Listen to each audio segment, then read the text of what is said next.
haunting wall secrets revealed.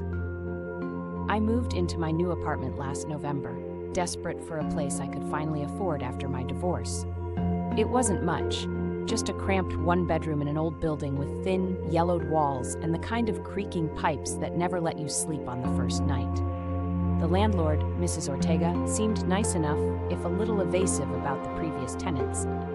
I figured she was just sick of complaints. The walls were so thin I could hear every cough, every laugh, every late-night TV show from the guy next door. Mostly, though, I heard him breathing at night, a slow, ragged inhale and exhale just on the other side of my bedroom wall. At first, it was comforting, in a way, to know someone was there. Another insomniac, maybe someone else lying awake staring at the ceiling. Sometimes, I'd even tap softly on the wall, and after a second, I'd hear a soft, deliberate tap back. It became a strange kind of ritual. But after a few weeks, the breathing grew heavier, more desperate. Sometimes it sounded like sobbing, muffled and raw.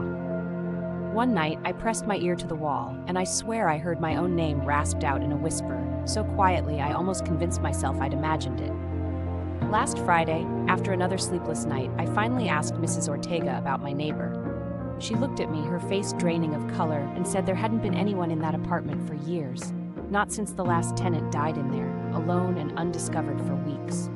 When I protested, insisting I heard someone every night, she let me into the vacant unit. The place was empty. No furniture, no signs of life.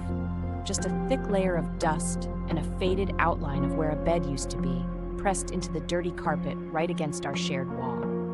That night, for the first time, I lay perfectly still, afraid to even breathe. In the darkness, the wall felt impossibly close, as if it was pressing in on me. And when I finally dared to listen, the breathing was coming from my side of the wall, slow, ragged, and perfectly in time with my own.